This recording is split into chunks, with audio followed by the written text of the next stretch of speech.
Welcome to this episode of Hustle and Pro. I'm your host, Kelly Walker. We're at Writers Field today, here with the RoughRiders, and we are talking to Ryan Garcia, Frisco RoughRiders pitcher. Welcome to Hustle and Pro. Thank you. Thank you for having me. Yeah, thanks for coming on. I've read a couple things, and I want to ask you some quick icebreakers just to sort of understand you a little better. I read that you play video games, so what is your game of choice? Yeah, well, right now it's just playing Fortnite with some teammates. It's just the easiest thing to do. When I'm playing solo, there's this game called Baldur's Gate. It's sort of like Dungeons and Dragons, if you will. So it's just open world, roll some dice, and there you go. So it's. Do you play sports on? Do you play like sports games? I don't play sports games. Okay. I think I have a little gripe with sports games because there's not. I feel there is skill involved for sure, but you leave a lot to the computer game to decide the outcomes. And the controller and the speed exactly. and all that good stuff. Yeah, totally get that. Also read that you like sports cars. What's your dream car? Dream car. Ooh, I'd say a Porsche 911 Turbo S. Okay. Yeah. Very good. All right. So you played at UCLA. Mm-hmm. You're from California, right? So you played there. So was that just a natural fit that you knew you were you always wanted to go play baseball there? It wasn't always. I think growing up, my uncle went to USC, so there was a USC support system there. I went to USC football games, and UCLA didn't really become a reality until I went to their baseball camp I can't remember the year, but in the fall leading up to my commitment. Okay. I went to a camp, and obviously, who wouldn't want to go there? And so that's why I went to the camp, just to get myself exposed to the coaching staff, and they liked me enough to invite me back for a visit, and then I committed on the spot when they offered me. Oh, wow. So, yeah. You were ready. Yeah. There was no reason not to. The place gave me everything I could have hoped for. And it seems like a good fit, right? Yeah. You had success there. You were Pac-12 Pitcher of the Year, 20-2 record, 2.11 ERA, and 206 strikeouts. Does that sound right? Yeah, well, when you put it that way, I honestly, I've never really looked at the stats for the years. I've seen them posted, but it never really resonated with me. I just going into my junior year, which was my best year. There was a lot of failure leading up to it. My freshman year was not very good. I think I only had 16 innings, 16 walks. So there was definitely some growth to be had. What did you do to turn it around? It was just a lot of, I think, just getting myself more exposed as a pitcher. I wasn't necessarily a starting pitcher coming out of high school. I was more of an infielder / catcher. Okay. And so just getting more experience as a pitcher, playing summer ball leagues, I think just that was it, and then along with the coaching staff. Why'd you make the transition from high school to college from an infielder and catcher to starting pitcher? That wasn't my decision. Okay. That was the coaching staff at UCLA. That's what they needed? That's what they saw in me at the camp, okay. And they said, you can still play your position in high school, but moving forward, we believe that starting or pitching is what you're best at. But you'd pitched before? I had pitched before, yes. It was like closer role, inning here or there. But yeah. Mm-hmm. Huh. That's interesting. Mm-hmm. That's quite a lot to adapt to right away. Mm-hmm. So I was going to say, was the jump to college just that much more competitive and it caught you off guard? But obviously not. It was the position. I think lack of experience, more so. Mm-hmm. Yeah. And then you obviously figured it out. Sure. And so then I was going to ask you about then the transition from college to here. Mm-hmm. Did you have any, pieces you had to change and adapt to when you made that jump? For sure. I mean, you say I figured it out. I don't think any baseball player figures it out. Even now, I don't consider myself to have figured it out. I think that's what I strive for every day. It's what could I do better today than I did yesterday, and that's just continual growth moving forward. But yeah, the biggest jump from I'd say college to here, definitely more competitive at-bats throughout the whole lineup. Mm-hmm. In college, there are definitely competitive ABs, but you can kind of get away with not having your premier focus just with the first couple guys in the lineup.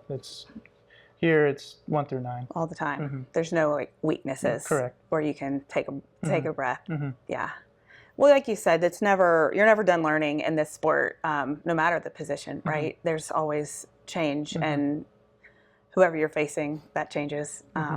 But when you guys have these, 6-game homestands and away stands, so does that help you with getting to see, who that lineup's going to be as you're watching and watching that come around when it's your turn? For sure. It used to be, I think it was just 3 games, and then you move on to the next series, 3 games, and so on. But now we get, like you said, it's 6 games. We get to see a team, and depending where you are, for my role as a starter, where you start throughout that week, you get to see that lineup. And so if you are the first starter to go, you don't necessarily have that time to see the team. So you have to do your own research online and do a scouting report. But I think where I'm at right now, I get to see the team, I think, twice before I get to go. And so that definitely helps a lot. That's good. See them have a couple rounds. How much of that research is that something that you do independently or a coaching staff does for you? And how different is that when you were in college? Yeah, in college it was, I know every college is different. And so the way my college coach did it, he did his own scouting report and would tell us the day of or game of on how we will pitch the team. Oh, that seems kind of last minute. Yeah, last minute, but at the same time, it's like it was almost like we practiced all week on our strengths, and then come the game time, he adapts, and because he calls pitches as well, so he adapted the game to do our strengths as well as pitch to the game. So he just knew how to dial up your strengths for batters and correct you. Okay. And then sorry, go ahead. The way it is here, I've worked really close with John Goebel, our pitching coach, with our scouting reports, and he's helped me a lot with because the information we have online. It's anything you can think of, it's there, and so you dot your T's and I's with every batter on the other team, and there's really no excuse besides execution of your pitches to get these guys out. No excuse to be caught off guard with who you're facing. Right. And so, like I said, the information is all there, everything you can ever want, and so I've worked really close with John Goebel on getting our reports dialed in and pitching to that plan as best I can. What about on the other side of that, post game? How much do you guys look at performance and making any changes, or do you really not? Do you just continue, like you said, come in the next day, get better at your your mechanics or whatever you need to do to get better, regardless of what that performance was at your last start? Yeah, so you do get reports after outings the next day, going over just your ball and strike percentage, your swing and miss percentage, like I said, any information you can think of, really. And then you just go based off there on like what you think moving forward will be the best area to attack in developing. And I think for me right now, it's developing more consistent shape with some off-speed pitches. I have when I say certain success, a lot more success when a pitch looks this type of way versus another type of way. And so we're working hard in practices and bullpens to get that consistent shape. Yeah. So I was going to ask you, it's fascinating to me because I have a youth baseball player. So I think it's interesting to see how fast these kids are pitching when they're young, and also if that's sustainable and if they can keep throwing hard. So I was going to ask you if you were throwing hard young, but you really don't have that same backstory as you weren't trying to throw 90 miles an hour when you were 13, right? Because that wasn't your primary position. That's probably better for you. Yeah, physically. Well, I actually had this conversation yesterday on if I were to go back, because I did get Tommy John surgery. You did? Okay. I did, yeah, in 2020. I had Tommy John surgery. And if I were to go back, and even there's kids getting surgery younger and younger these days, and it's always, there's this common theme of he's either too flexible without enough strength, or he's just too strong without enough flexibility. And so there's that fine line between the two, and if you really want to maximize your potential or your ability not to get hurt in a way, it's finding that balance between the two and doing the best you can and being both strong and flexible. That's tricky, right? It's Very tricky.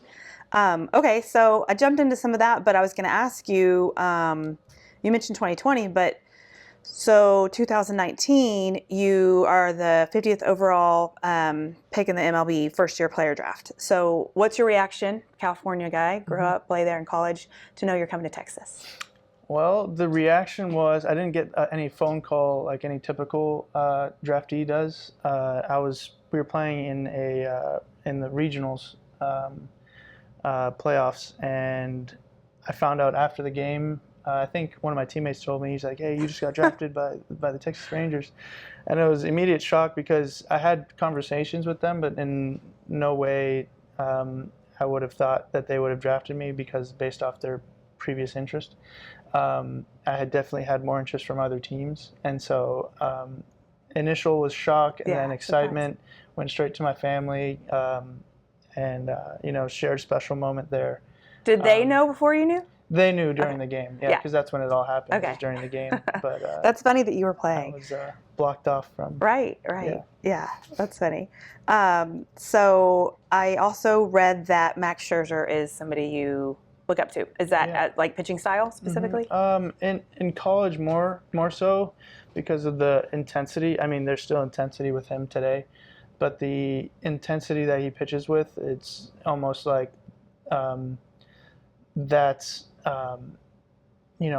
the thing that gets him through consistent quality starts is just the intensity he plays the game with. And it's not necessarily, he does have great shapes in his pitches and he's a really good pitcher, but his intensity is just something that stands out and I'd like to emulate. That was probably always, right? But now that you're in the Rangers organization, you're like, probably more dialed in to like right now his story and his like he just came back. Yeah, he was just recently, he's right? Still here. Yeah. Just got back from rehab, and he's still pitching with that same intensity. Yeah. But that's got to be pretty cool for you to see somebody that you've watched and looked up to. Sure. I guess as you came through the game to now be in the same organization. Is that something that like you set your goals on next steps a lot, or are you in the day to day and let's figure out what tomorrow brings? In regards to playing with them? Yeah.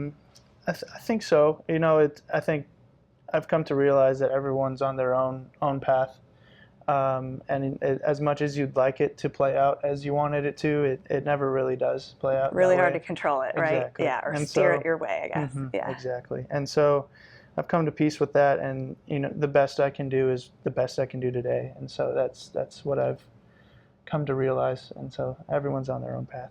That's good though, because if you get set on something and you don't want to, I don't know, voice disappointment or whatever if it doesn't go exactly the way you planned for in this stage, right? So you're probably best to just focus on you, exactly. Right? That's all you do can what you can control. If you dwell on it, it'll just make things worse. The irony of control, which is your job, right? Exactly.